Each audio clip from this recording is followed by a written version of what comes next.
Hello everyone, welcome back to my channel Riddhi Talks. Here I am back with another video.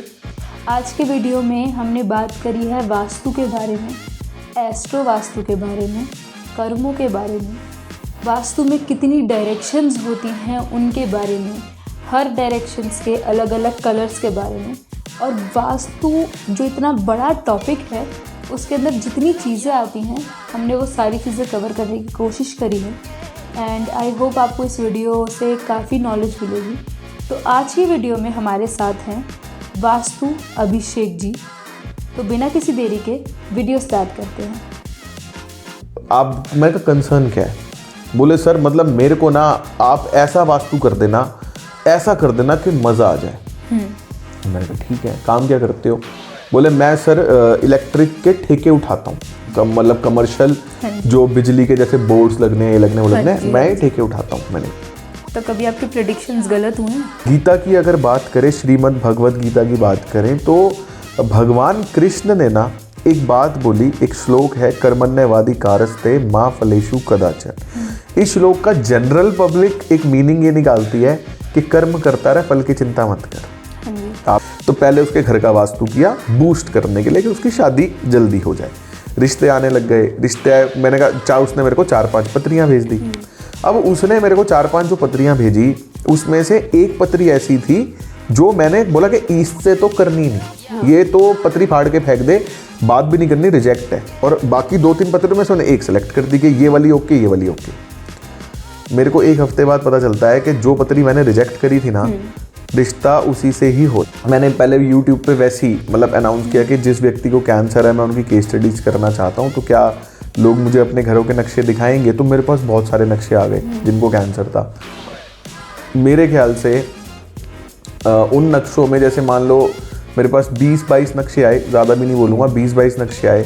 उन 20-22 नक्शों में से कुछ 6-7 घरों में नॉर्थ ईस्ट में टॉयलेट था. 20-22 में से कुछ 6-15 घर ऐसे थे जिनके अंदर नॉर्थ ईस्ट में ना टॉयलेट था, ना किचन थी, ना लाल रंग, ना कुछ नहीं था. अपने घर का नक्शा बनवाने के लिए उसको कॉल करते हैं, ड्राफ्टमैन कहता है जी वो वास्तु वाले नक्शे भी बना दूं, उस पर 16 दिशाएं मार्क कर दूं, एलिमेंट मार्क कर दूं. वो कहते हैं हाँ कर दे. वो ड्राफ्टमैन क्या करता है, क्रॉस लगा के 16 दिशाओं का नक्शा मार्क करके दे देता है. वो नक्शा देख के, क्योंकि यूट्यूब पर रेमेडी अवेलेबल है, ग्रीन टेप, ब्लू टेप, वो जाके उसमें लगा देते हैं. 10% लोगों को रिलीफ मिल जाता है, 90% की ऐसी तैसी हो जाती है. फिर वो कहते हैं वास्तु कुछ नहीं करता. मतलब ऑडियंस को मेरा ये मैसेज है कि सैक्रिफाइस मत करो लाइफ में ना, कभी भी ग्रो करो बस. नमस्कार sir, thank you so much हमारे चैनल पे आने के मोस्ट वेलकम. हमें अपना टाइम देने के लिए. हम कोशिश करेंगे कि आपके टाइम को अच्छे से यूटिलाइज करें. आपके इंट्रोडक्शन की वैसे तो किसी को ज़रूरत है नहीं, बट फिर भी अगर आप खुद को थोड़ा सा एक बार इंट्रोड्यूस कर दे मेरे ऑडियंस को. मैं वास्तु गुरु अभिषेक गोयल, फाउंडर ऑफ वास्तु अभिषेक. वास्तु की प्रैक्टिस करता हूँ, एस्ट्रो वास्तु करता हूँ और एस्ट्रोलॉजी की प्रैक्टिस करता हूँ. आपने कुछ टर्म्स लिए हैं, एस्ट्रो वास्तु और एस्ट्रो वास्तु, तो हम धीरे धीरे करके इन सबके एस्पेक्ट्स पर आएंगे. जो जिस नाम से आपको मेन जाना जाता है वो है वास्तु अभिषेक. तो आप एक बार थोड़ा सा बता दीजिए कि वास्तु होता क्या है. वास्तु बेसिकली 2 शब्दों से मिलके बना है, वास और तू. ठीक है, वास का मतलब होता है रहना, वास करते हैं, रहते हैं. तू मतलब होता है योग्य.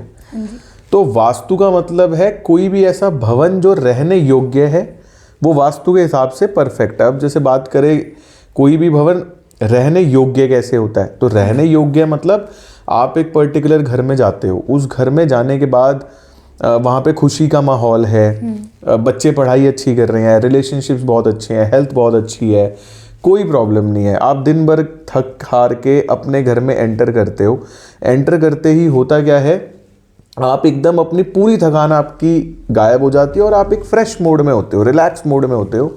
तो ऐसा घर होता है रहने योग्य. अब मान लो आप एक घर में जाओ, घर में एंटर होते ही उधर से वाइफ चिल्ला रही है, इधर से माँ चिल्ला रही है, उधर से बच्चे चिल्ला रहे हैं, कलेश हो रहा है, पूरे दिन वैसे ही आप टेंशन स्ट्रेस में गए हो. क्योंकि क्या है ना, आजकल वर्क कल्चर ऐसा है कि लोग बहुत ज़्यादा स्ट्रेस में रहते हैं. तो टेंशन, एंग्जाइटी, स्ट्रेस में व्यक्ति इतना, और घर जाके भी उसको फिर वही कंटिन्यू. तो क्या करेगा, उसका घर जाने का मन करेगा? नहीं करेगा। तो वास्तु बेसिकली क्या होता है, आपके घर में जितने भी दोष हैं, इम्बैलेंसेस हैं, उनको दूर करके एक बिल्डिंग को परफेक्ट रहने लायक बनाना। और बेसिकली जैसे वास्तु की टेक्निकल डेफिनेशन की अगर हम बात करें तो vastu is basically balancing of 5 elements in a particular building, चाहे वो घर हो, चाहे वो ऑफिस हो, चाहे वो फैक्ट्री हो। 5 तत्व कौन से हैं? Water, air, fire, earth and space. आप किसी भी बिल्डिंग में इन 5 एलिमेंट्स को बैलेंस कर देते हो तो वो बिल्डिंग वास्तु के हिसाब से 100% बैलेंस हो जाती।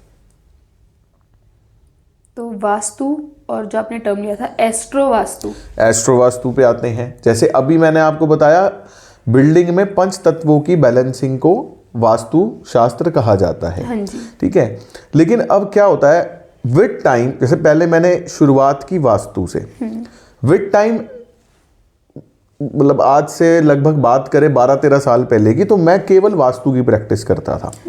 तो उसमें होता क्या था, मान लो 100 घरों की वास्तु करी, तो 100 घरों की वास्तु करने में हुआ क्या, उन सबको रिजल्ट तो मिले, लेकिन किसी को बहुत ही ज़्यादा अच्छे रिजल्ट मिले, मतलब कोई तो रॉकेट स्पीड से ग्रो कर दिया। जैसे फॉर एग्जांपल एक ब्रांड है, एक पर्टिकुलर प्रोडक्ट बनाते हैं, जैसे एलईडी टॉर्चेज होती है ना, एलईडी टॉर्चेज हो गई, सोलर टॉर्चेज हो गई और हैवी ड्यूटी टॉर्चेज हो गई, जो गांव देहात में और जगहों पे यूज़ होती है जहाँ पे इलेक्ट्रिसिटी की प्रॉब्लम है, तो वो टॉर्चेस बनाते हैं। उनका मैंने वास्तु किया, वो आज इंडिया में टॉप 4 में है, इंडिया में 4th नंबर पे है वो। जैसे पहले नंबर पे एवर रेडी है, दूसरे पे आई थिंक कौन सा ब्रांड बता रहे थे वो सेलो है कौन सा है, और आज वो 4थे नंबर पे इंडिया में है वो मेरे को मिले थे 2014-15 में। तो वो रॉकेट स्पीड से ग्रो करे। एक व्यक्ति नॉर्मल जिसका 10 साल पहले वास्तु किया, लाइफ में प्रॉब्लम उसके कोई नहीं है, बट वो एक पर्टिकुलर स्पीड से ग्रो हुआ। बाद में मैंने देखा, मैंने कहा यार व्यक्तियों की जो हॉरोस्कोप है ना, जो उनकी जन्म पत्री है, वो एक बहुत बड़ा रोल प्ले करती है। आप घर को वास्तु के हिसाब से बैलेंस कर दो, व्यक्ति के जीवन में परेशानी नहीं आएगी, इसकी गारंटी है। ठीक है, प्रॉब्लम कोई नहीं आएगी। लेकिन अगर रॉकेट स्पीड से ग्रोथ चाहिए तो उसके लिए आपको एस्ट्रो वास्तु करना बहुत जरूरी है। क्यों जरूरी है? क्योंकि हर व्यक्ति अपना भाग्य, अपने कर्म, अपना भाग्य सब लिखवा के लाया है। ठीक है, व्यक्ति की लाइफ में जो भी कुछ होता है वो उसके भाग्य के अनुसार होता है। आप भाग्य को बदल नहीं सकते, कुछ नहीं कर सकते आप भाग्य के साथ, लेकिन आप अपने हॉरोस्कोप के अकॉर्डिंग अगर आप अपनी लाइफ को और अपनी वास्तु को अगर आप प्लान कर देते हो ना, तो आपके साथ बहुत अच्छा हो सकता है। जैसे फॉर एग्जाम्पल अभी पहले एस्ट्रो वास्तु की बात करते हैं और उसके बाद मैं आपको बताऊंगा कि मैं ज्योतिष को कैसे प्लान करता हूं लोगों की लाइफ में। तो एस्ट्रो वास्तु की अगर हम बात करें, एक व्यक्ति है, उस मान लो एक जैसे वास्तु में एक एंट्री होती है N3 की एंट्री। ठीक है, N3 की जो एंट्री है वो नॉर्थ की डायरेक्शन से देखी जाती है। N3 की एंट्री के बारे में ये कहा जाता है, जिस दिन आपने N3 की एंट्री खोल दी, उस दिन स्वयं लक्ष्मी माता अपने एक असिस्टेंट को आपके घर पे अपॉइंट कर देंगी और बोल देंगी कि जब ये जितने पैसे मांगे ना, इसको दे देने हैं, फालतू देने हैं, कम नहीं देने। इतना पैसा आता है N3 की एंट्री में। लेकिन मैंने बहुत लोगों की खुलवाई N3 की एंट्री, अब किसी की तो लॉटरी लग गई, किसी के साथ नॉर्मल है और किसी को नुकसान लग गया। ये बात मैं आपको बता रहा हूँ आज से 10 साल पुरानी। अब मैंने कहा यार N3 की एंट्री, वही वर्किंग, एक व्यक्ति बहुत ज़्यादा फ्लरिश हो गया, एक की लाइफ में कोई बदलाव नहीं, नॉर्मल चल रही है, और एक को नुकसान लगने शुरू हो गए N3 से, उसको बंद करा, नुकसान लगने बंद। ये क्या चक्कर है? यहाँ पे जो रोल प्ले करता है ना, यहाँ पे रोल प्ले करता है एस्ट्रो वास्तु, क्योंकि आपकी हॉरोस्कोप आपको ये बताती है कि कौन सी दिशा आपके लिए बेस्ट है। सारी दिशाएं हर व्यक्ति को सूट नहीं करती। एस्ट्रो वास्तु में ये तक होता है कि एक दिशा होती है साउथ वेस्ट, जो डिस्पोजल की डायरेक्शन है। वहाँ पे वास्तु शास्त्र में टॉयलेट बनाना रिकमेंड किया गया है, साउथ और साउथ वेस्ट के बीच में फॉल करती है। वहाँ पे कहते हैं वो डिस्पोजल की डायरेक्शन है, वहाँ पे आप टॉयलेट बनाओ, क्लटर, कूड़ा कबाड़ कोई रखना है वहाँ रख दो, जाने की डायरेक्शन है। कई लोगों की पत्रियों में एस्ट्रो वास्तु में वो दिशा पैसे की होती है, अच्छा। अगर वो व्यक्ति वहां पे टॉयलेट बना दे, जैसे उसने किसी वास्तु वाले से कंसल्ट कर लिया जो नॉर्मल वास्तु की प्रैक्टिस कर रहा है, अब वो तो कोई गलती अपने उसमें तो नहीं कर रहा ना, क्योंकि उसने तो यही सीखा कि भाई साउथ साउथ वेस्ट जो है वो टॉयलेट की डायरेक्शन है, वो तो वहाँ टॉयलेट रिकमेंड करके अपने हिसाब से तो बिल्कुल सही कर रहा है। लेकिन जैसे ही व्यक्ति उस घर में गया, पैसे आने बंद हो गए। वो कहता है मैंने पूरा अपना घर वास्तु के हिसाब से डिजाइन किया, जब से मैं इस घर में आया मेरे पास पैसे ही नहीं आ रहे। अब मेरे पास वो केस स्टडीज आती हैं, मैं देखता हूँ, मैंने कहा जी ये टॉयलेट साउथ साउथ वेस्ट में किसने बनाया? बोले जी वास्तु कंसल्ट करके मैं आया था। मैंने कहा डन। मैंने कहा यहाँ पे ना आप एक येलो टेप लगा दो। बोले सर ये तो ऑलरेडी साउथ साउथ वेस्ट में है, इसमें टेप क्यों लगानी है? मैंने कहा आप टेप लगा दो, जैसी टेप लगाते हैं पैसे की इनकमिंग चालू हो जाती है। ये एस्ट्रो वास्तु बताता है। ठीक है, अब मैं आपको बता रहा था ज्योतिष हम कैसे प्लान करते हैं, ज्योतिष कैसे माप करते हैं। हाँ जी। ज्योतिष में ना मैंने जनरली जितने भी एस्ट्रोलॉजर्स देखे, मैंने उनको चिल्लाते हुए ये देखा कि मैं भाग्य को बदल दूंगा, मैं भाग्य, I can change your destiny, मैं तुम्हारा भाग्य बदल दूंगा, मैं तुम्हारी पत्री बदल दूंगा, मैं ये कर दूंगा, मैं वो कर दूंगा। ठीक है, जनरली आपको एक बात बताऊं, जब कोई व्यक्ति, कोई आत्मा संसार में जन्म लेती है ना, तो वो अपने पिछले जन्मों के कर्मों के हिसाब से अपना ये जो जन्म है इसमें उसको क्या फल मिलेंगे, वो क्या कर्म करेगा, सब कुछ एवरीथिंग वो परमात्मा से प्लान करवा के आती है। वो आत्मा जब जन्म लेती है ना, पूरी प्लानिंग परमात्मा करके देता है। तो जो प्लानिंग परमात्मा ने की और जो प्लानिंग आत्मा ने खुद चूज करी, क्या एक एस्ट्रोलॉजर या कुछ तो भी उसको बदल देगा? परमात्मा की प्लानिंग को, नेचर की प्लानिंग को क्या चेंज करना पॉसिबल है? पॉसिबल है ही नहीं। मैंने बड़ी कोशिश की, नहीं होता।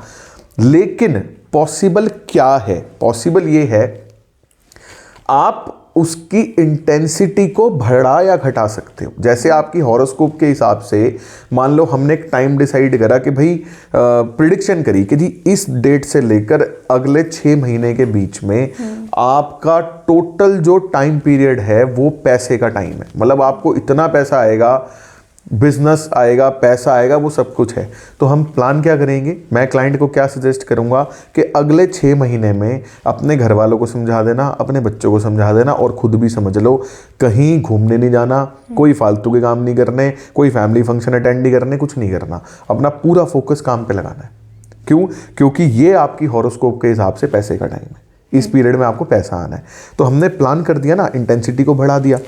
एक पीरियड आता है व्यक्ति की हॉरोस्कोप में, इस पीरियड में आपकी पेमेंट्स फंस सकती हैं, तो उस पीरियड में क्लाइंट को क्या रिकमेंड करते हैं हम कि इस पीरियड में उधार में माल देना नहीं है, बिके तो ठीक, नहीं बिके तो ठीक। मेरा माल मेरे घर में पड़ा ज्यादा अच्छा है, किसी दूसरे के वेयर हाउस में और मैं पेमेंटें मांगे जा रहा हूँ, दे दे भाई पैसे दे दे, वो बेकार है ना, नहीं बिक रहा, वो ज्यादा बेटर है रादर देन किसी और को दे दिया फिर वो पैसे नहीं दे रहा। तो उसको हम कहते हैं कि इस पीरियड में आपने ये मतलब उधार में माल बेचना ही नहीं। ठीक है, अब इंटेंसिटी को कम कैसे किया जाता है? मान लो एक पीरियड आता है, इसे एक तो ये आपको ये बताया कि उधार में माल बेचना ही नहीं। दूसरा मैंने और क्या क्या किया एस्ट्रोलॉजी में, एक छोटा सा आपको किस्सा बताता हूँ। मेरा बचपन का दोस्त, और वो बहुत ही बड़ा, मतलब इतना तो मैं भी नहीं मानता हूँ जितना वो ज्योतिष और वास्तु को मानता, बहुत ही बड़ा बिलीवर। ठीक है, मेरे पास एक दिन उसका कॉल आता है, कहता यार तूने घर की वास्तु करी हुई है? मैंने कहा हाँ बिल्कुल करी हुई है। तो कहता यार तूने ना एक भविष्यवाणी करी थी। मैंने कहा क्या करी थी? कि मेरा तलाक हो जाएगा। मैंने कहा हाँ करी तो थी भाई, क्योंकि एक्चुअली क्या हुआ था उसके साथ, उसकी ना शादी नहीं हो रही थी। तो सारे जितने भी उसने से बाकी एस्ट्रोलॉजर कंसल्ट किया, उस टाइम हम आई थिंक 23-24 साल की हमारी एज थी। तो उसने सब ने उसको बोला कि जब आप 29 साल के हो जाओगे तब आपकी शादी होगी। वो मेरे पास आया, मैंने भी उसको बोला, मैंने कहा अभी टाइम सही नहीं है, तेरी पत्री में अभी शादी का योग नहीं है, जब 29 साल का हो जाएगा तब तेरी शादी। अब उसके साथ प्रॉब्लम ये थी, वो घर में 2 भाई और फादर और मदर, ठीक है, फैमिली काफ़ी रिच, घर काफ़ी बड़ा, और घर में उनके खाली उनकी मदर, दोनों भाई और पिताजी अपना ऑफिस चले जाए, सुबह जाए रात को आए, पूरे घर में मदर अकेली। थोड़ा सा कंजर्वेटिव और थोड़ा सा ना जैसे एक होता है सेंसिटिव फैमिली, थोड़ा सा डरते हैं, वैसी फैमिली थी। तो मदर जो है वो घर में मेड्स ना रखें कि भाई मैं पूरे घर में दिन घर में अकेले रहती हूँ, मैं मेड नहीं रखूँगी, मुझे डर लगता है कि कल को पता चला साफ़ करेगी, मेरे को भी साफ़ करेगी, घर भी साफ़ करेगी। तो उस वो मेड ना रखें। अब वो परेशान, यार मेरी मम्मी को सारा काम खुद करना पड़ता है, मेड्स भी नहीं रखती घर में, मेरी शादी होगी, घर में कोई आएगा तो एटलीस्ट 2 बंदे हो जाएंगे, हम घर में मेड्स रख सकते हैं, काम कर सकते हैं, वो थोड़ा सा मॉडर्न होगी तो वो अच्छे से चीज़ों को हैंडल कर पाएगी, मम्मी क्या क्या करेगी। मैंने उसको बोला, मैंने कहा यार देख मैं ना उपाय करवा देता हूँ, हाँ। ठीक है, लेकिन मेरी एक कंडीशन रहेगी कि जब तेरी शादी होगी ना तो तू अपनी जो हॉरोस्कोप होगी ना, हॉरोस्कोप मिलान होगा, मतलब जो जिस लड़की से तेरी शादी होनी है उसकी हॉरोस्कोप मेरे से अप्रूव कराए बिना शादी मत करियो। कह रहा ठीक है डन है। तो पहले उसके घर का वास्तु किया बूस्ट करने के लिए कि उसकी शादी जल्दी हो जाए। रिश्ते आने लग गए, रिश्ते मैंने कहा उसने मेरे को 4-5 पत्रियां भेज दी। अब उसने मेरे को 4-5 जो पत्रियां भेजी उसमें से एक पत्री ऐसी थी जो मैंने बोला कि इससे तो करनी नहीं, हाँ। ये तो पत्री फाड़ के फेंक दे, बात भी नहीं करनी, रिजेक्ट है। और बाकी 2-3 पत्रों में से उन्हें एक सेलेक्ट कर दी कि ये वाली ओके, ये वाली ओके। मेरे को 1 हफ्ते बाद पता चलता है कि जो पत्री मैंने रिजेक्ट करी थी ना, रिश्ता उसी से ही हो रहा है। अच्छा। अब मैंने उससे क्वेश्चन पूछा, मैंने कहा यार एक बात बता, ये पत्री मैंने रिजेक्ट, और स्पेसिफिकली मैंने कहा इसको तो फाड़ के फेंक दे। एक होता है ना लिखे को कौन बदलेगा, हाँ। मतलब डेस्टिनी भी तो है ना कि भाई लिखा है भाई इस समय शादी करेगा तो तलाक होगा। तो कह रहा यार वो लव एट फर्स्ट साइट है और परिवार मिल गए, ये हो गया वो हो गया। मैंने ना एक पंडित जी से पूछ लिया, वो कह रहे हैं कोई बात नहीं उपाय हो जाएंगे और ठीक हो जाएगा। मैंने कहा चलो जैसी परमात्मा की मर्जी। शादी हो गई। शादी होने के 6 महीने बाद से झगड़े चालू हो गए। 1.5 साल बाद उसका फ़ोन आ गया कि यार ऐसे ऐसे तूने भविष्यवाणी करी थी कि डाइवोर्स होगा, और भाई हमारे तो हो गए कलेश, और डाइवोर्स का नोटिस जो है वो उसने भेज दिया। मैंने कहा भाई वो जो पंडित जी बोल रहे थे मैं उपाय करवा दूंगा, एक बार उन्हीं से पूछ ले कि भाई क्या उपाय करवाने, वही करवा दे कि मैं तो मना किया था। कहता यार तू वो सब छोड़ दे, बस डाइवोर्स नहीं होना चाहिए यार, मेरे को डाइवोर्स नहीं चाहिए, एक छोटी बिटिया है और उसकी ज़िंदगी ख़राब हो जाएगी, मेरे को डाइवोर्स नहीं चाहिए, बस जो मर्जी। मैं कहा भाई कोशिश करके ना तू और भाभी एक मीटिंग फिक्स कर लो, हाथ पैर जोड़ के एक मीटिंग फिक्स कर लो और मेरे से मिल लो, मैं समझा दूंगा, वो मेरा काम है। आ गए मिलने। तो मैंने मतलब अब मेरा दोस्त तो रेडी था कि भाई डाइवोर्स नहीं चाहिए। गलती भी मेरे दोस्त की थी, भाभी बहुत एग्रेसिव हो गई थी। तो मैंने सिर्फ भाभी को ये समझाया, मैंने कहा भाभी आपको याद होगा कि शादी के टाइम पे, शादी के बाद भी मैंने आपको बोला था मजाक में कि आपकी पत्रियां मैच नहीं करती, लड़ाई झगड़ा मत करना, तलाक हो जाएगा। भाभी बोली बिल्कुल भैया आपने बोला था, मुझे याद है। मैंने कहा भाभी देखो ये नहीं चाहता डाइवोर्स हो, आप बोल रहे हो मैं तो मानूंगी नहीं डाइवोर्स। मैंने कहा मेरा एक आपसे ना एक रिक्वेस्ट है, मैंने कहा अपने आप को केवल 6 महीने दे सकते हो, सिर्फ 6 महीने दे सकते हो। बोले क्या होगा, मैंने कहा आप मेरे कहने पे अपने आप को केवल 6 महीने दे दो, ठीक है। 6 महीने बाद अगर आपकी नहीं बनती मैं पर्सनली डाइवोर्स कराऊंगा। कहती करना क्या है, मैंने कहा 6 महीने आपको अपने घर पे रहना है और इसको अपने घर पे रहना, और आपने आपस में बात नहीं करनी, क्योंकि वो जो 6 महीने का पीरियड था ना वो बड़ा ड्रास्टिक पीरियड था कि इनका तलाक होगा, ठीक है। और वो जो लड़की थी जो मैंने पत्री रिजेक्ट करी थी, उनकी हॉरोस्कोप में भी ये था कि फर्स्ट मैरिज में डाइवोर्स होगा ही होगा, ठीक है। पहले तो मैंने 6 महीने का जो वो पीरियड था जिसमें डाइवोर्स होना था वो निकाल दिया। मैंने अपने दोस्त को बोला, तू वो चाइना बिजनेस करता था, मैं कहा तू चाइना चला जा, 6 महीने आइयो ही मत, ठीक है, बात ही मत कर। पहले तो वो 6 महीने का पीरियड पास ऑन हुआ, 6 महीने का पीरियड पास ऑन हुआ। अब क्या होता है ना, एक मेंटली भी हो जाता है कि यार चल भूल गए, हो गया, मूव ऑन कर जाते हैं ना। दोस्त भी रिलैक्स है, अब भाभी भी भैया हाँ अब चलो कोई बात नहीं, जो हुआ छोड़ो उसको, क्योंकि पीरियड चला गया। हाँ जी। हमारे ना सितारे बोलते हैं, हमारे सितारे आएंगे लड़ाई झगड़े वाले तो हम एग्रेसिव हो जाएंगे, सितारे नॉर्मल होंगे तो हम भी नॉर्मल। तो भाभी के सितारे बदले वो भी नॉर्मल हो गई, इधर भाई भी नॉर्मल हो गया।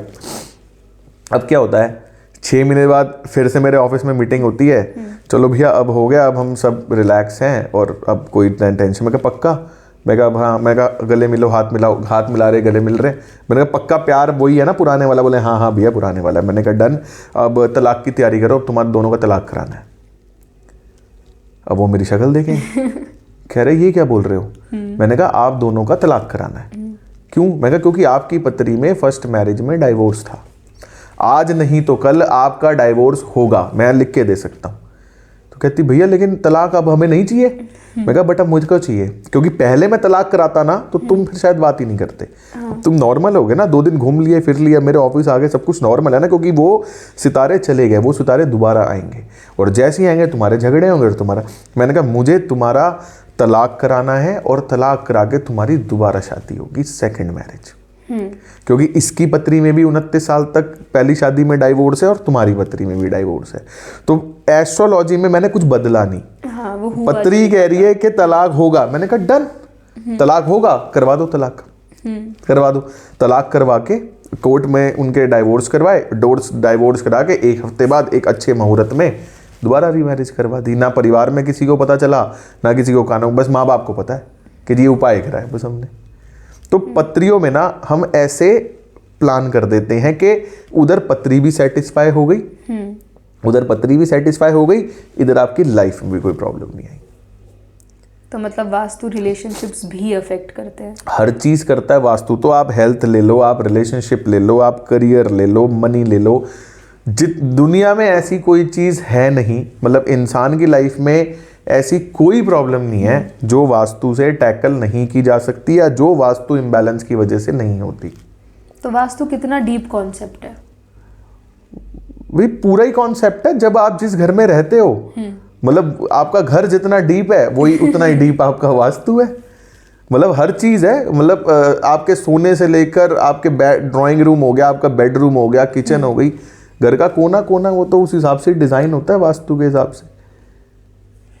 जब से ये इंडिया में पॉडकास्ट आया ना, तब से बहुत लोग एस्ट्रोलॉजी पे बतेरे पॉडकास्ट है यूट्यूब पर, और आप वास्तु का कोई सा भी, आप किसी का भी पॉडकास्ट उठा के देख लो, एक चीज़ आपको हर एक के पॉडकास्ट में मिलेगी, टॉयलेट का जगह और कैंसर। तो ये कितना रेलेवेंट है कि टॉयलेट का डायरेक्शन और कैंसर क्या होगा ही होगा उस जगह पे जहाँ पे टॉयलेट। नहीं, ऐसा नहीं है, होगा ही होगा। ये देखो क्या होता है, हमारी जो इंडस्ट्री है ना उसमें 2 तरीके के लोग हैं। एक होता है डराने वाला कॉन्सेप्ट कि ना तुम लोगों को डर दो तो लोग तुम्हारे पास आएंगे और तुम्हें पैसा देंगे। एक होता है टेक्निकलिटीज। मैं टेक्निकलिटीज पे, मेरा ना वो कॉन्सेप्ट नहीं है कि तू मरेगा तो पहले मेरे को पैसे दे, नहीं तो तू मर, मेरा वो कॉन्सेप्ट है ही नहीं। और यही चल रहा है क्योंकि इंडस्ट्री वैसी है, ठीक है। मैं आपको टेक्निकलिटी समझा सकता हूं क्योंकि मैंने रिसर्च करी है। जो व्यक्ति ये बोल रहा है ना कि नॉर्थ ईस्ट में टॉयलेट होगा तो कैंसर होगा, नॉर्थ ईस्ट में टॉयलेट होगा तो मरेगा, उससे एक बार जाके पूछ लो कि नॉर्थ ईस्ट में टॉयलेट होने से कैंसर क्यों होता है। किसी के पास ये जवाब है ही नहीं कि नॉर्थ ईस्ट में टॉयलेट होने से, आज तक किसी ने यूट्यूब पे बोला ही नहीं। हाँ। आप पूरा यूट्यूब देखो कि नॉर्थ ईस्ट में टॉयलेट होने से कैंसर क्यों होता है, बस होता है जी। हमारे बड़े बुजुर्गों ने बताया, हमारे पूर्वजों ने बताया था होता है। तो पूर्वजों से पूछते हैं ना क्यों होता है। तुमने पूछा क्यों नहीं क्यों होता है। तुम कह रहे हो नॉर्थ में अपना अपॉर्चुनिटीज आती, क्यों आती हैं, कारण क्या है, वो कुबेर की डायरेक्शन है, जस्टिफाई हो गया। नॉर्थ ईस्ट में टॉयलेट होने से कैंसर होता है, क्यों होता है, कारण क्या है। मैंने इस पर रिसर्च करी। हाँ जी। मैंने ना बहुत सारे केसेस देखे। देखो सबसे पहले मैं आपको एक चीज़ बताता हूँ, मेरे नाना जी को कैंसर था, ठीक है, और मैं उस टाइम 12th क्लास में था और मेरे नाना जी ब्लड कैंसर से गए। तो मेरे परिवार में क्लोज फैमिली की बात कर रहा हूँ, मैंने एक व्यक्ति को देखा जो कैंसर से गया, ठीक है। वास्तु में आया जब मैं, तो उसी घर में वो रहते थे। जैसे मैं 12th में था, फिर कॉलेज पार करा, उसके बाद मैं वास्तु में आ गया, तो मेरे को दिशाओं का ज्ञान हो गया, सारी चीज़ें हो गई।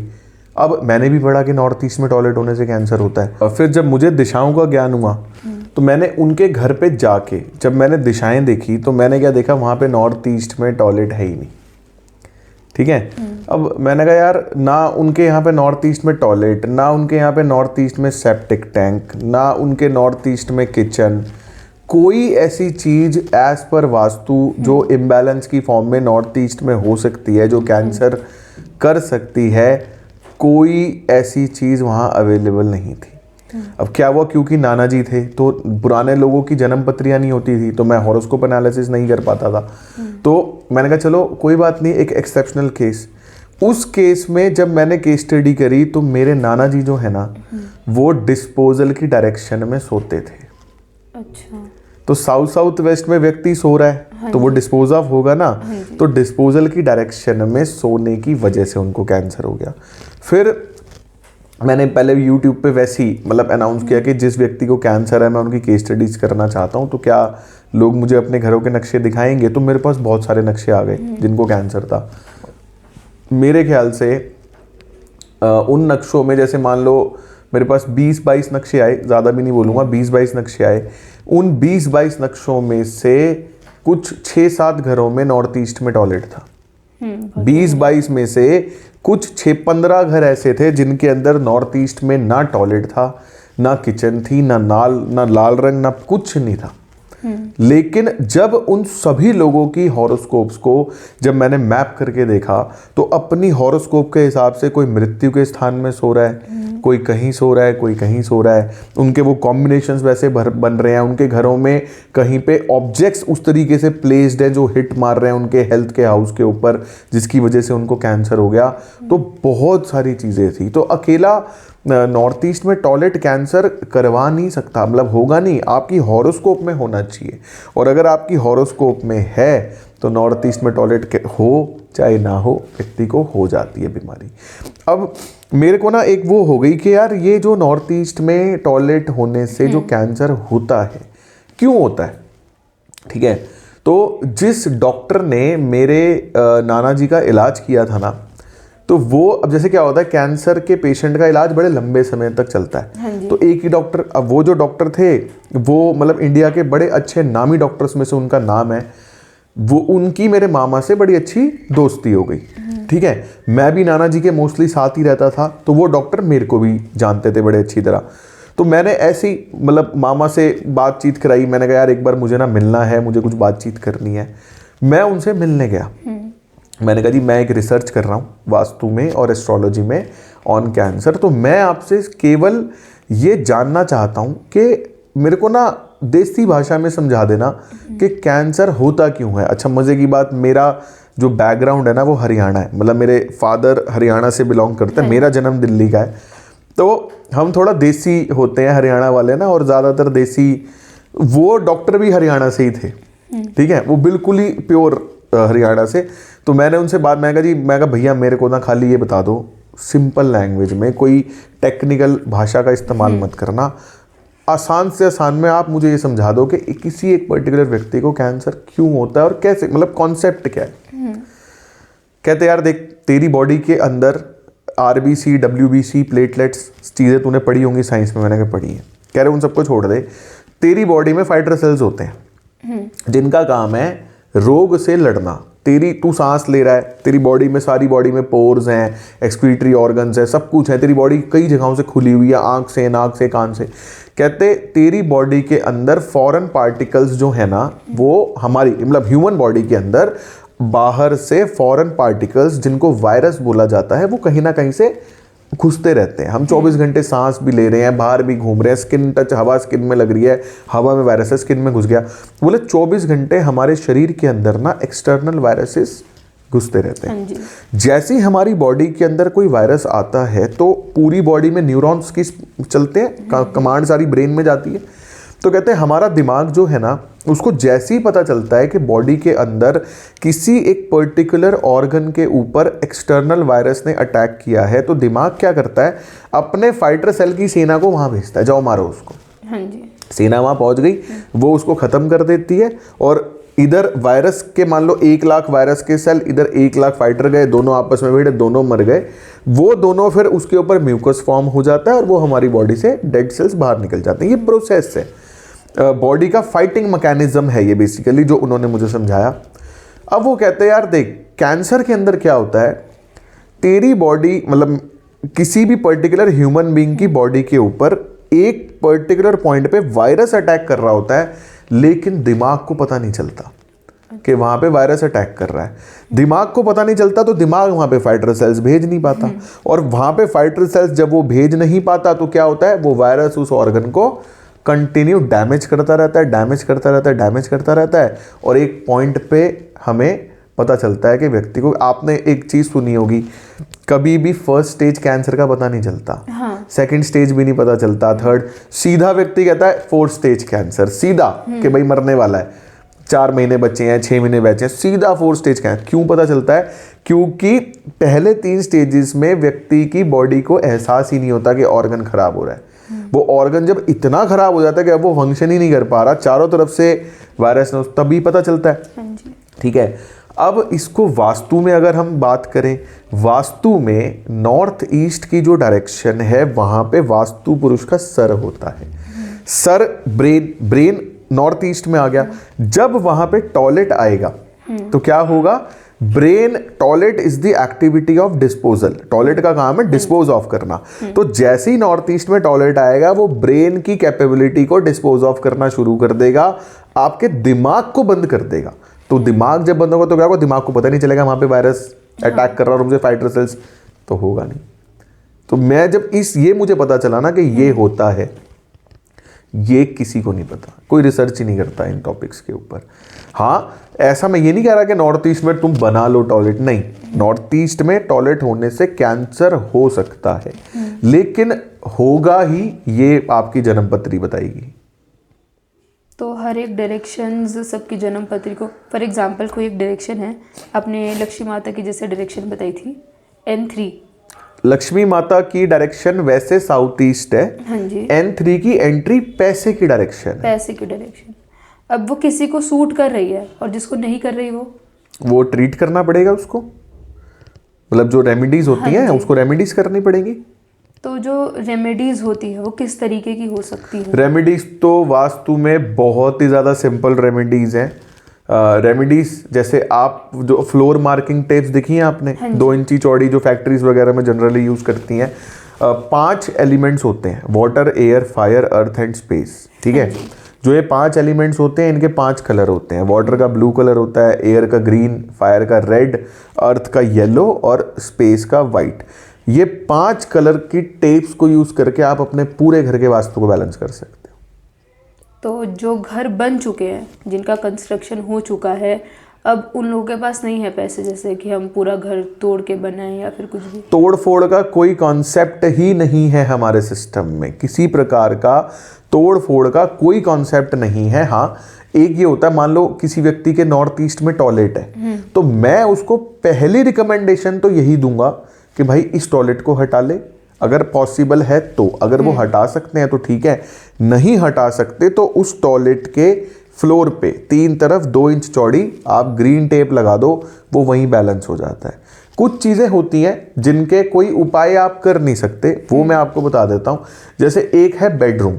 हाँ जी। अब 3 दिशाएं मैं आपको देता हूँ, जैसे टोटल 16 दिशाएं होती हैं। ठीक है, 16 में से मात्र 3 दिशाएं आप 16 में से ना 1 2 3 4 5 दिशाएं ऐसी हैं जिनमें आप सो नहीं सकते। बाकी 11 दिशाएं सोने के लिए ओके हैं। पत्री के हिसाब से वो तो एक अलग कॉन्सेप्ट है पूरा। 5 दिशाएं कौन कौन सी हैं? नॉर्थ ईस्ट में आप नहीं सो सकते, वहाँ सोने से लंग्स इश्यूज हो जाते हैं। नॉर्थ ईस्ट में भी नहीं सोना चाहिए, क्योंकि नॉर्थ ईस्ट में सोने से ना व्यक्ति वैरागी हो जाता है। वो कहता है मैं जा रहा हूँ संसार छोड़ के, मुझे रहना ही नहीं। अच्छा। मैं मोक्ष की तलाश में जा रहा हूँ, मैं पहाड़ों में जा रहा हूँ। उसके बाद 3 जो थोड़ी सी क्रिटिकल और नेगेटिव डायरेक्शंस पोर्ट्रे होती हैं, वो कौन सी हैं? एक होती है ईस्ट साउथ ईस्ट। इसको ना लोग साउथ ईस्ट के साथ कंफ्यूज कर लेते हैं। साउथ ईस्ट अलग है, वो ओके है। साउथ ईस्ट के जस्ट पहले डायरेक्शन होती है, ईस्ट और साउथ ईस्ट के बीच में ईस्ट साउथ ईस्ट। वो डायरेक्शन जो है ना वो एंग्जाइटी की है, वहाँ नहीं सोना चाहिए। साउथ वेस्ट डिस्पोजल की है, वहाँ बेडरूम नहीं होना चाहिए। वेस्ट नॉर्थ वेस्ट डिप्रेशन की है, वहाँ। इन 3 दिशाओं में अगर आपका बेड लगा है ना, तो फिर आप उसको शिफ्ट करना ही पड़ेगा। ठीक है, इसमें भी अगर मान लो व्यक्ति कहता है मैं बेड शिफ्ट नहीं कर सकता, तो केवल एक कंडीशन हो सकती है कि मैं आपको अलाउ कर दूं वो रूम। जैसे मान लो एक व्यक्ति साउथ वेस्ट में सो रहा है, ठीक है। अब मान लो उसका घर छोटा है, दिशाएं एंगल्स पे होती हैं। हाँ, अगर उसके बेड में मुझे हल्का सा भी वैसा एंगल दिख रहा है कि उसकी इतनी बॉडी साउथ वेस्ट में ना आके इधर साउथ में या साउथ वेस्ट में आ जाए और बाकी पूरी बॉडी साउथ वेस्ट में आ रही, तो भी अलाउड है। मतलब मैं एक पल के लिए कर दूंगा कि भाई कोई ऑप्शन नहीं है तो फिर ये कर लो। लेकिन इन 3 दिशाओं में सोना का कोई इलाज नहीं है, बाकी सब चीज़ों के इलाज है। इवन एक और चीज़ बता दूं आपको, जैसे मान लो एक व्यक्ति अपने घर में मान लो वेस्ट की डायरेक्शन में सो रहा है, ठीक है। वेस्ट की डायरेक्शन गेंस की डायरेक्शन होती है। अच्छी डायरेक्शन है, बहुत बढ़िया डायरेक्शन है। उसकी हॉरोस्कोप के हिसाब से वेस्ट की डायरेक्शन ओके ओके है, नॉर्मल है। मतलब मैं एज्यूम ये कर रहा हूँ कि नुकसान भी नहीं दे रही बट बहुत ज़्यादा फायदा भी नहीं दे रही, ओके ओके है। उस केस में मैं व्यक्ति को बेड चेंज करने के लिए नहीं बोलूँगा। उस केस में मैं क्या करूँगा, उसकी फ़ोटो उसके घर में पैसे की दिशा में लगा दूंगा, तो उसको पैसे आने लग जाएंगे। वास्तु हमें हमारे करियर में कितना हेल्प कर सकता है? हर चीज़ में ही करेगा, जैसे हेल्थ में, करियर में, सब चीज़ों में हेल्प करेगा। सबसे पहले देखो, करियर की बात करें तो सबसे पहले करियर में एस्ट्रोलॉजी एक बहुत बड़ा रोल प्ले करती है कि आप करियर चूज कौन सा कर रहे हो।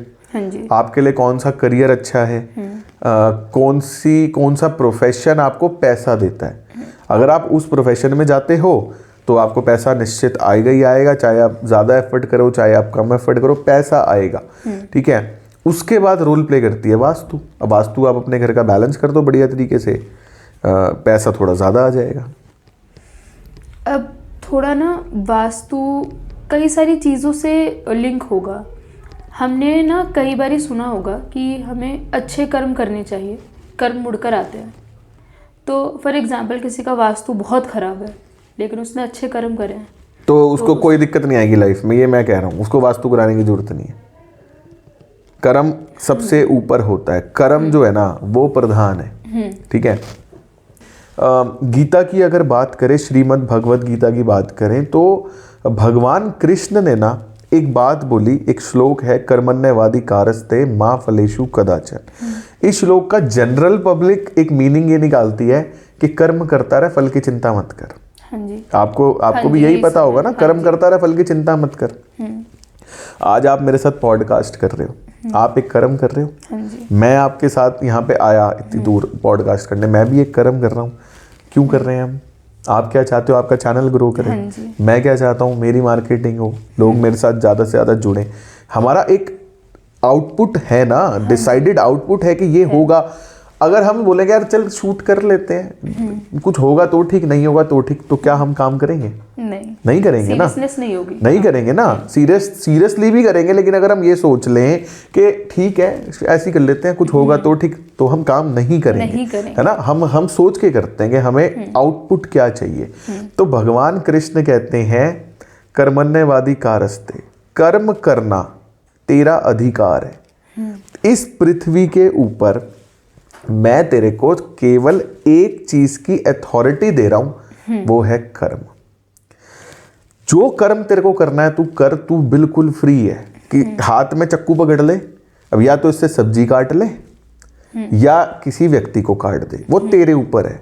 ठीक है। सब्जी काट ले, मुर्गी काट, सुअर काट, आदमी को काट, जिसको काटना है काट, ये तेरा कर्म है। ठीक है। फल तेरा अधिकार, माँ फलेषु कदाचन, फल तेरा अधिकार नहीं है। हम कहते हैं फल की चिंता मत करना, ना फल की चिंता करनी बहुत जरूरी है। आज तुम किसी को मारोगे तो उससे 10 गुना दर्दनाक मौत वो तुम्हें देगा। ये गारंटी है। कर्म मुड़ के आते हैं। वो कृष्ण कहते हैं कर्म जो है वो तेरे को अथॉरिटी है। जो तेरे को कर्म करना है कर, जो तेरा मन करे कर, लेकिन फल तेरा अधिकार नहीं है, उसके लिए मैं हूं। तेरे कर्मों के हिसाब से ना मैं डिसाइड करूंगा कि तेरे को क्या फल मिलेगा। तेरे कर्मों के हिसाब से मैं डिसाइड करूंगा तेरे को क्या फल मिलेगा। ठीक है। तो कर्म एक बहुत बड़ा रोल प्ले करते हैं। आप क्या कर्म कर रहे हो, कैसे कर रहे हो, किसके लिए कर रहे हो। कई तरीके के कर्म होते हैं। एक व्यक्ति केवल अपने बारे में सोच के करता है, वो स्पीड से ग्रो करता है। एक व्यक्ति मासिस के बारे में सोच के कर्म करता है कि यार मैं आज, जैसे मैं बोलूँगा भाई तुम्हारे घर में नॉर्थ ईस्ट में टॉयलेट है ना, और अगर तुम घर नहीं बदल पा रहे, तुम 1 BHK में हो, तुम्हारे घर में तकलीफ है, बीमारियां है, तुम कुछ मत करो। अगर तुम कुछ नहीं कर पा रहे तो एक ग्रीन टेप लगा दो। ठीक है। ये मेरा कर्म हो गया। मैंने एक वीडियो डाली, उस वीडियो को देख के हजारों लोगों ने अपने घरों में ग्रीन टेप लगाई, और मेरा मैसेज, जो मेरा चैट बॉक्स व्हाट्सएप था ना, एक दिन फ्लड हो गया मैसेजेस से। मैसेजेस क्या थे? सर मेरे घर में इतनी हेल्थ प्रॉब्लम्स थी, मेरे को टेप लगाए 4 दिन हुए और मैं फ़र्क फील कर पा रहा हूँ। मेरे घर में ये था, मैं फ़र्क फील कर पा रहा हूँ। मेरी मम्मी को माइग्रेन की बहुत ज़्यादा प्रॉब्लम थी, मैंने टेप लगाई, मेरी मम्मी के सर में दर्द नहीं हो रहा। रोते रोते फ़ोन आ रहे हैं मेरे पास, वो मेरा कर्म था ना। हाँ जी। अब वो दुआएं तो मुझे ही मिल रही है ना, मिल रही हैं। ठीक है। तो कर्म जो है ना वो बहुत बड़ा रोल प्ले करता है। उसके बाद भगवान कृष्ण ने एक और बात बोली, एक और गीता में एक और बात बोली। वो बात क्या है? तुम अपने कर्मों की अग्नि से अपने भाग्य के बीजों को जला सकते हो। मतलब तुमसे अगर कोई गलत कर्म हो गया, हाँ जी, ठीक है, या तुम्हारे पिछले जन्म में तुमसे कोई गलत कर्म हुए थे जिसके फल तुम आज इस जन्म में भोग रहे हो, तो तुम्हारे को मैं एक उपाय और दे देता हूँ, मतलब एक अथॉरिटी और दे देता हूँ। तुम इस जन्म में अच्छे कर्म करने चालू कर दो, इस जन्म में अच्छे कर्म करने चालू कर दो, तुम्हारे पुराने जो पाप हैं वो कटने लग जाएंगे। देखो, अगर आप एक ह्यूमन बीइंग की लाइफ साइकिल को ना एक लाइन ड्रॉ कर दो, उस लाइन ड्रॉ में डॉट्स लगा दो थोड़ी थोड़ी दूरी पे, ठीक है, इमेजिन कर पा रहे हो? सीधी लाइन ड्रॉ करी, डॉट्स लगा दी थोड़ी थोड़ी दूरी पे।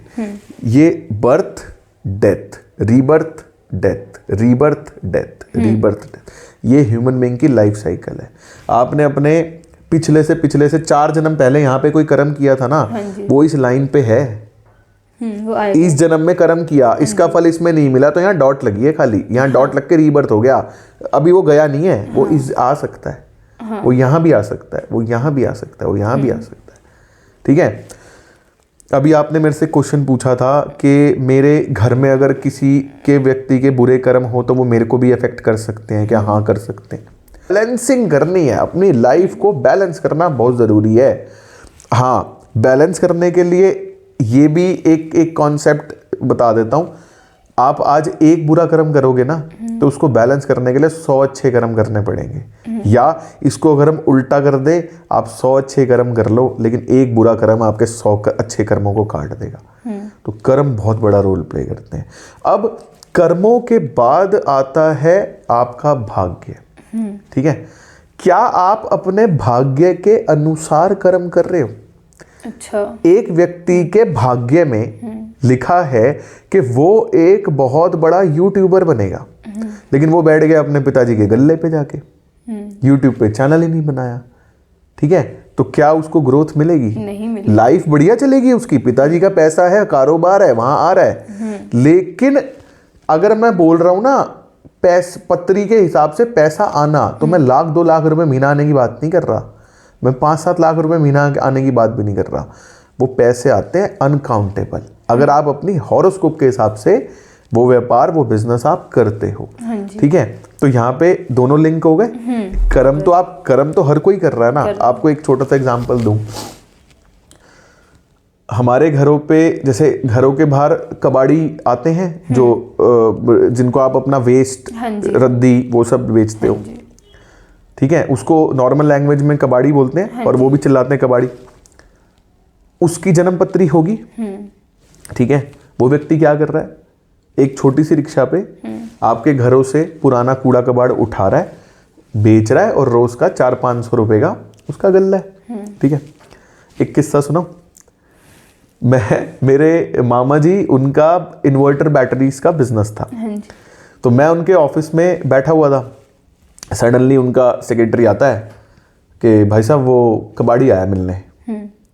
अब मैं छोटा उस टाइम, मतलब मैं छोटा भी नहीं था, मैं बड़ा फील ही नहीं कर पाता अपने आप को। मैं वास्तु में आ चुका था, 23-24 साल की एज में बात कर रहा हूँ। अब मैं मन में सोचूं, मैंने कहा कबाड़ी आया है मिलने, तो मैंने कहा मेरे मामा बहुत 400-500 करोड़, मैंने कहा कबाड़ी आया मिलने। तो दिमाग में थॉट क्या आती है? शायद कबाड़ी किसी का सरनेम होगा, कबाड़ी एक सरनेम भी होता है, ठीक है ना। तो मैं कहा चलो किसी का शायद सरनेम होगा, वो कोई ऐसे कोई आदमी मिलने आया होगा। एक व्यक्ति आया सूट बूट में, उसने हाथ में आईफोन टेबल पे, मर्सिडीज की चाबी टेबल पे, बैठा। हाँ जी भाई साहब। तो मामा बातचीत हुई कुछ, उसने अपनी जेब से 4-5 लाख रुपए का पैकेट निकाला और वो मामा को दे दिया। भाई साहब एक बार आप जमा कर लो, हिसाब अपन बाद में कर लेंगे, मैं थोड़ा जल्दी में था। ठीक है भाई साहब, ओके, ठीक है, चलते हैं भाई साहब, ओके। चला गया। अब जैसे ही वो गया, अब मैंने ऐसी मजाक में मैंने कहा मामा कैसा नाम, कैसा सरनेम हुआ? बेचारा कबाड़ी। मैं कोई सरनेम हुआ है मजाक में, जैसे ना, मतलब कोई ऑफेंड ना हो, जैसी मैंने मजाक में। तो मामा कह रहे भाई वो कबाड़ी उसका सरनेम नहीं है, सरनेम तो उसका नाम तो ये है, वो एक्चुअल कबाड़ी है। अब मैं शॉक्ड, मैंने कहा जी आप ऐसे इतने बड़े आदमी को फिर ऐसे क्यों बोल रहे हो? बोले यार वो कबाड़ी ही है। तो मैंने कहा जो कबाड़ी मैं सोच रहा हूँ, जो रिक्शा में हमारे घर के बाहर आता है, चिल्लाता है कबाड़ी हूँ, पुराने अखबार दे दो, हम उसको देते हैं, वो 20-30-50 रुपए दे के, वही? बोले हाँ वही है। तो मैंने कहा पर ये तो मर्सिडीज में आया था। बोले तो इसका बिजनेस कबाड़ का है, है ही इसका, ये खुद ही बोलता है कि भाई साहब कबाड़ी बात कर रहा हूँ, ये ऐसी ही बात करता है, यही है। ठीक है,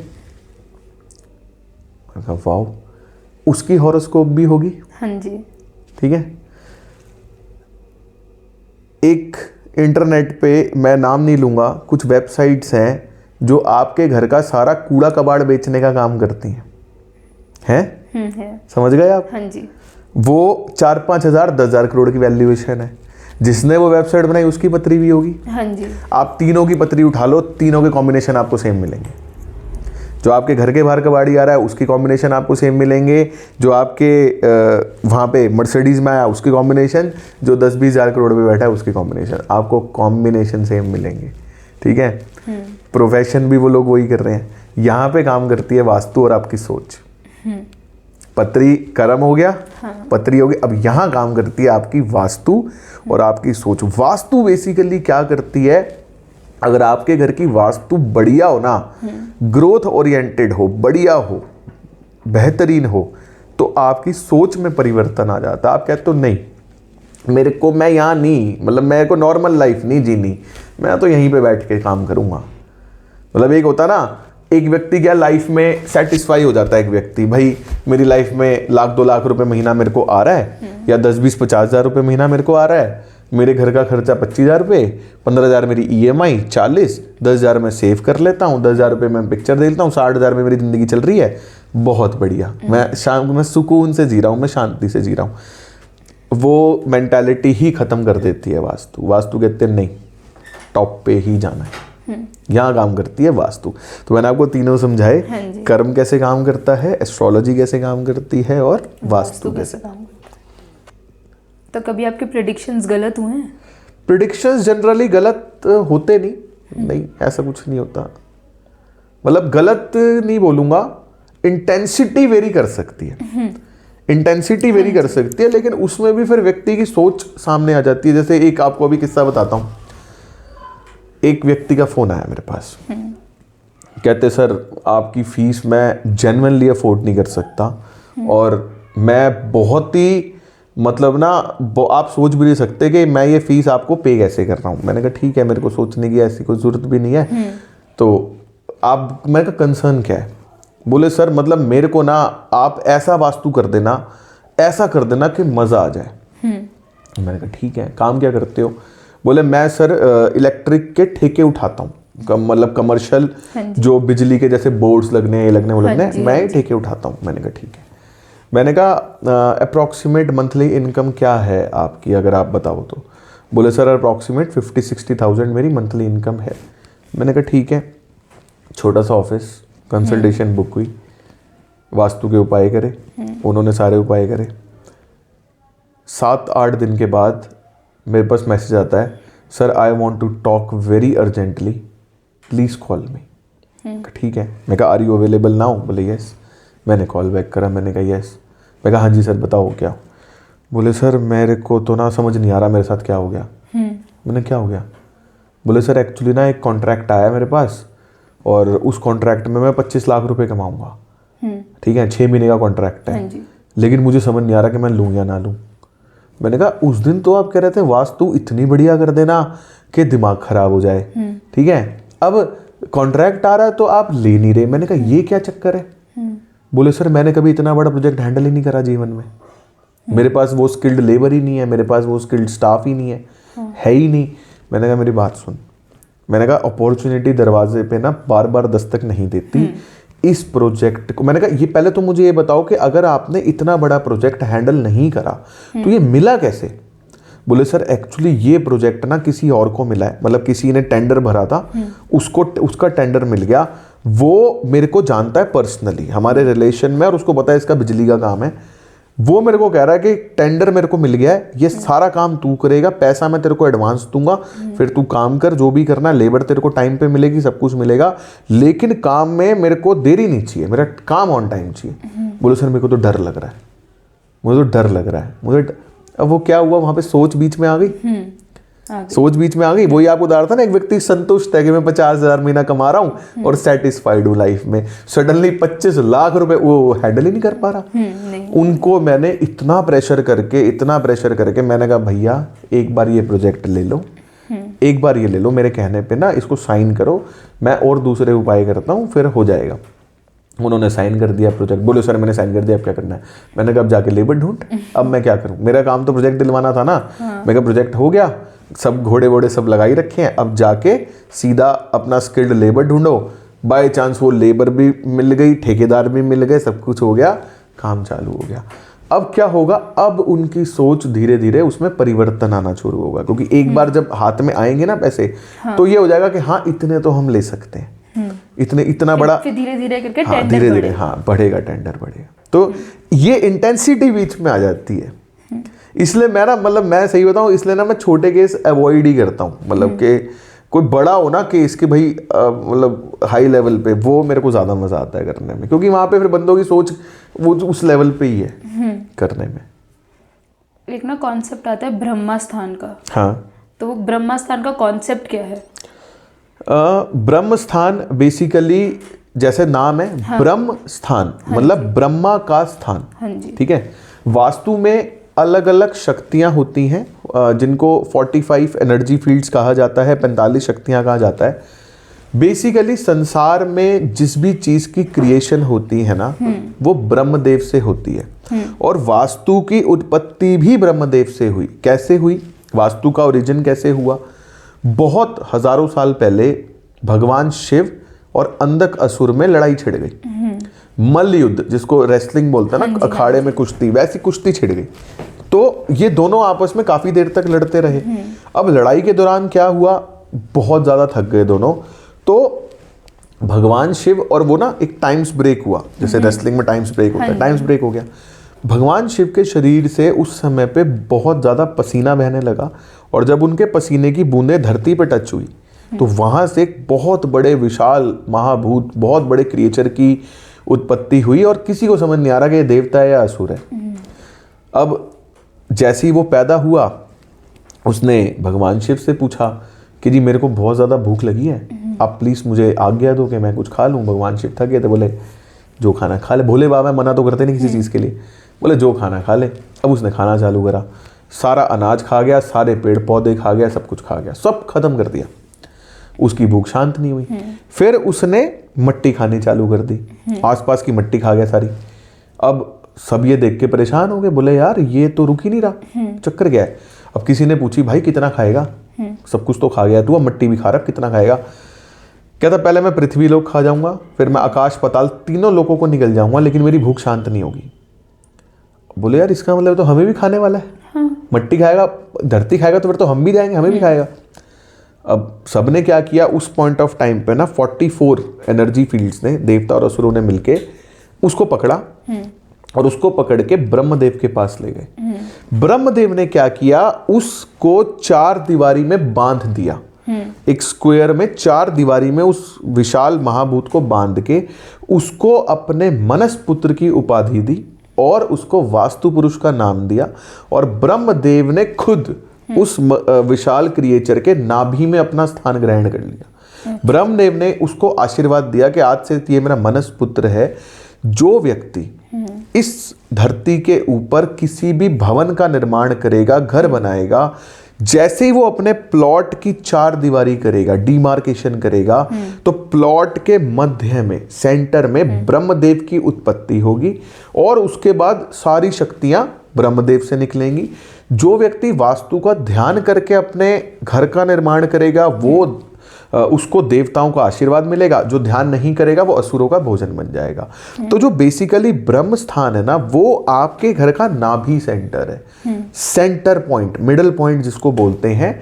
लेकिन अगर मैं इसको बहुत ज्यादा टेक्निकल देखूं, लोग क्या करते हैं, प्लॉट का क्रॉस लगाया, जो सेंटर है वहां पे अपना उसको सेंटर मान लिया, ये सेंटर होता ही नहीं। ब्रह्म स्थान बेसिकली जो आपका नेट यूजेबल स्पेस है ना, जो जीवित स्पेस है, नेट यूजेबल स्पेस का एक अलग वर्ड है जो जीवित स्पेस है, उस स्पेस को जब आप आइडेंटिफाई करके सिम्टम मैच करके जब सेंटर फाइंड आउट करते हो तो ब्रह्म स्थान की फाइंडिंग होती है। 90 नहीं 80% मान लो, 80% लोग आज की डेट में पता है क्या कर रहे हैं, वो ड्राफ्टमैन को कॉल करते हैं, अपने घर का नक्शा बनवाने के लिए उसको कॉल करते हैं। ड्राफ्टमैन कहता है जी वो वास्तु वाले नक्शे भी बना दूं, उस पर 16 दिशाएं मार्क कर दूं, एलिमेंट मार्क कर दूं, वो कहते हैं हाँ कर दे। वो ड्राफ्टमैन क्या करता है, क्रॉस लगा के 16 दिशाओं का नक्शा मार्क करके दे देता है। वो नक्शा देख के, क्योंकि यूट्यूब पे रेमेडी अवेलेबल है, ग्रीन टेप ब्लू टेप, वो जाके उसमें लगा देते हैं। 10% लोगों को रिलीफ मिल जाता है, 90% की ऐसी तैसी हो जाती है। फिर वो कहते हैं वास्तु कुछ नहीं करता। क्यों? क्योंकि वो वर्किंग ही गलत है, वो वर्किंग ही गलत है। ठीक है, ब्रह्म स्थान ना बेसिकली आपके लिविंग स्पेस, आपके जीवित स्पेस को एनालाइज करके जब प्रोग्रामिंग की जाती है ना, सिम्टम मैच किए जाते हैं, तब पता चलता है कि एक्चुअली घर में ब्रह्मदेव जो है वो कहाँ पे है। उसको कहते हैं ब्रह्म स्थान। घर में ना कुछ कुछ चीज़ें बहुत शुभ मानी जाती हैं। हमें जनरली जैसे लोग पंडित के पास जाते हैं तो बोलते हैं कि 7 हॉर्सेस की फ़ोटो लगा लो, है ना, या फिर बोलते हैं कि गिफ्ट जो लाफिंग बुद्धा है वो गिफ्टेड ही होना चाहिए, वो तुम्हें खरीदना नहीं चाहिए। तो ये छोटी छोटी चीज़ें कितनी रेलेवेंट है। मिथ्स बहुत ही ज़्यादा है मार्केट में। ऐसा कुछ नहीं है कि लाफिंग बुद्धा कोई गिफ्ट कर देगा तो ज़्यादा कुछ हो जाएगा या कुछ। तो भी बेसिकली लाफिंग बुद्धा जो है ना वो इंडियन ओरिजिन नहीं है, ठीक है, वो वेस्टर्न ओरिजिन है, पहली बात। दूसरा, लाफिंग बुद्धा जो है ना वो हमारे कुबेर जी की रिप्रेजेंटेशन है, ठीक है ना। जैसे कुबेर जी हैं, मोटा पेट है, हंसते रहते हैं, जैसे मेरे जैसे दिखते हैं, ठीक है, तो कुबेर जी की रिप्रेजेंटेशन है बेसिकली लाफिंग बुद्धा। तो आप उनको नॉर्थ में लगाओगे तो अच्छा है, अपॉर्चुनिटीज आएंगी। घोड़े जो हैं, घोड़े बेसिकली ना फ्लो को रिप्रेजेंट करते हैं। लाल किताब के अनुसार घोड़े जल तत्व का प्रतीक हैं और घोड़े रिप्रेजेंट करते हैं फ्लो को, ठीक है। लोग गलती पता है क्या करते हैं, कहीं पे भी घोड़े लगा देते हैं, कहीं भी कुछ भी कर देते हैं, बिना बस लगा लो तो पैसा आ जाएगा, ठीक है। घोड़े बेसिकली वाटर एलिमेंट के होते हैं, फ्लो को रिप्रेजेंट करते हैं। अगर आपने अपने घर में नॉर्थ में घोड़े लगाए, वाटर एलिमेंट का है तो बढ़िया है। ईस्ट में लगाए, वो वाटर का दोस्त है, बढ़िया है। वेस्ट में लगाए, वो वाटर का दोस्त है, वो भी बढ़िया है। लेकिन अगर आपने अपने घर में घोड़े साउथ ईस्ट में लगा दिए तो क्या होगा, जो घर में पैसा रखा है वो भी ले जाएंगे। साउथ वेस्ट में लगा दिए तो क्या होगा, जो 10-20 हज़ार रुपए आ रहे हैं वो भी आने बंद हो जाएंगे। तो कहीं पर भी कुछ भी नहीं लगा सकते। सिंबल्स का बहुत बड़ा रेलेवेंस है। और बेसिकली बताऊं, जो ये वास्तु की विद्या है ना, ये कॉन्शियस विद्या नहीं है, ये हमारे सब कॉन्शियस माइंड को कंट्रोल करती है। बेसिकली क्या होता है, आपका जो घर होता है ना वो एग्जैक्टली आपके सब कॉन्शियस माइंड का ब्लूप्रिंट है, ठीक है। जैसा आपकी सोच होती है, जैसा आपका सब कॉन्शियस माइंड होता है, एग्जैक्टली वैसी प्रोग्रामिंग आप अपने घर में कर लेते हो, ठीक है। एक व्यक्ति लाइफ में ग्रो क्यों करता है और फेल क्यों होता है, इसके पीछे एग्जैक्ट कारण पता है आपको। एक ही कारण है संसार में कि कोई व्यक्ति लाइफ में बहुत ज्यादा ग्रो कर जाता है, कोई लाइफ में फेल हो जाता है। एक ही कारण है, वो है व्यक्ति की डिसीजन मेकिंग। डिसीजन मेकिंग कैसे, एक व्यक्ति किसी व्यक्ति को माल दे रहा है, ठीक है, एक व्यक्ति कह रहा है मैं इस पर्टिकुलर जेंट्री से डील करूंगा, एक उससे। पता क्या होता है, बिजनेस में ना जब हम व्यापार करते हैं ना, हमें पता होता है कि सामने वाला कैसा है, हमें माल देना चाहिए या नहीं देना चाहिए। 2 कैटेगरीज होती हैं, एक काटा मार देती है कि नहीं ये पार्टी बेकार है, मैंने माल ही नहीं देना।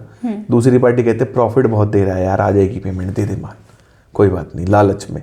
तो क्या होता है, जिसने नहीं दिया उसका माल घर में, और जिसने दिया उसका माल भी गया, पैसे भी नहीं आए। डिसीजन मेकिंग बहुत बड़ा रोल प्ले करती है। और डिसीजन मेकिंग आती है सबकॉन्शियस से। जब आप अपने घर की वास्तु को चेंज करते हो ना, तो बेसिकली आपकी डिसीजन मेकिंग चेंज हो जाती है और आपका सबकॉन्शियस जो है वो पॉजिटिव चीज़ों के लिए प्रमोट करना आपको चालू कर देता है। आप डिसीजंस वो लेते हो जो आपको सक्सेस देते हैं। अब क्या होता है, सबकॉन्शियस को ना लैंग्वेज समझ में नहीं आती, सबकॉन्शियस को लिखी हुई चीजें समझ में नहीं आती, सबकॉन्शियस फोटोज पे रिएक्ट करता है, सबकॉन्शियस को पेंटिंग्स, फोटोज, मेमोरीज समझ में आती हैं। ठीक है, जैसे अगर मैं आपको बोलूं कि 10th क्लास में जब आप थे तो आपके पास बहुत सारी किताबें थी, आपने एग्जाम दिया, आपने रट्टे मारे, कोई एक पैराग्राफ याद है किसी किताब का आपको? क्या आपकी कोई भी पैराग्राफ, चाहे मैथ्स की बुक में वो अल्फाबेट्स इमेजिन करके देखो, एसएसटी की बुक में, मतलब जो भी सब्जेक्ट होते थे, इंग्लिश में, एक लाइन भी आपको याद नहीं होगी, एक सिंगल लाइन आपको याद नहीं होगी। लेकिन मैं अगर आपको बोलूं 10th के डे 1 से लेकर जो पूरा 1 साल आपने अपनी क्लास में बिताया, टीचर्स के साथ बिताए पल, दोस्तों के साथ बिताए पल, सारे याद होंगे। आप तो अभी यंग हो, मेरे को तो 10th छोड़े 2004 में छोड़ी थी, मुझे सब याद है, A to Z चीज़ें याद है। ठीक है, तो सबकॉन्शियस को ना पिक्चर्स याद रहती हैं। तो जब अब आप अपने घर में ना अलग अलग पिक्चर्स प्लेस करते हो तो उनका अलग ही इफेक्ट आता है। पिक्चर्स हमेशा घरों में पॉजिटिव प्लेस करनी चाहिए। डिप्रेसिंग पिक्चर्स होती हैं, ब्लैक एंड वाइट फोटोज हो गई, डिप्रेसिंग फोटोज हो गई, कोई व्यक्ति नीचे मुंह करके, बैक की फोटो है, नीचे मुंह करके जा रहा है, उदास है, ऐसी फोटोज घरों में कभी यूज ना करें। मैं आपको 5 दिशाओं में किस टाइप की फोटोज यूज करें वो बताऊं। जैसे नॉर्थ की जो डायरेक्शन है वो वाटर की डायरेक्शन है, वहां पे वाटरफॉल की पेंटिंग्स आपको लाइफ में कंटिन्यू अपॉर्चुनिटीज देंगी। ईस्ट की जो डायरेक्शन है सोशल कनेक्टिविटी की डायरेक्शन होती है, वहां पे आप अपने यार दोस्तों के साथ इंजॉय करते हुए फोटोज, या एम ही कोई गूगल पे ढूंढ लो जिसके अंदर सोशल गैदरिंग में कुछ यार दोस्त डांस कर रहे हैं, इंजॉय कर रहे हैं, वो फोटोज वहां लगा दो। साउथ ईस्ट फायर की डायरेक्शन है, वहां पे हवन कुंड की फोटो जिसमें अग्नि जल रही हो, या फायरी पेंटिंग्स वहां पे आप लगा दो, पैसा फ्लो बढ़ जाएगा, पैसे की इनकमिंग बढ़ जाएगी, नाम यश बढ़ेगा। साउथ वेस्ट की जो डायरेक्शन होती है वो हमारे रिलेशनशिप्स को रिप्रेजेंट करती है। वहां पे अगर आप अपनी फैमिली फोटोग्राफ्स लगाते हो तो आपके परिवार में जितने भी लोग रहते हैं उनमें प्रेम बॉन्डिंग बहुत ज़्यादा बढ़ती है। वेस्ट की डायरेक्शन गेन्स की डायरेक्शन है, फुलफिलमेंट की डायरेक्शन है। वहाँ पे आप अपने ड्रीम्स, अपने एम्बिशंस, जो आप बनना चाहते हो, अपने पेपर पे लिख के अपनी विश चिपका दो, वेस्ट में पूरी हो जाती है। आप अपने एक पेपर पे ना जो आपको फ्यूचर में चाहिए, मुझे ये चाहिए, ये लिख के वेस्ट में लगा दो, पूरी हो जाती है। क्योंकि वेस्ट की डायरेक्शन आपकी इच्छा पूर्ति की डायरेक्शन है।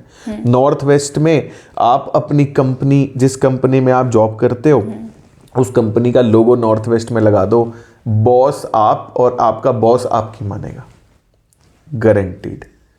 तो ये पेंटिंग्स इस तरीके से आप घरों में यूज कर सकते हो। जो आपका ऑर्गेनाइजेशन है, आप लोग क्या क्या सर्विसेज प्रोवाइड करते हैं? Basically vastu, astro vastu consultations भी हैं और एस्ट्रो वास्तु कोर्सेज भी हैं। तो जो व्यक्ति कंसल्टेशन लेना चाहता है वो कंसल्टेशन ले सकता है पर्सनली, और जो सीखना चाहते हैं वो एडवांस कोर्स कर सकते हैं। मैंने बेसिकली ना एक सिंगल कोर्स डिज़ाइन किया हुआ है जो ऑनलाइन होता है, लगभग 2 महीने चलता है, सैटरडे संडे क्लास होती है 3 से 6।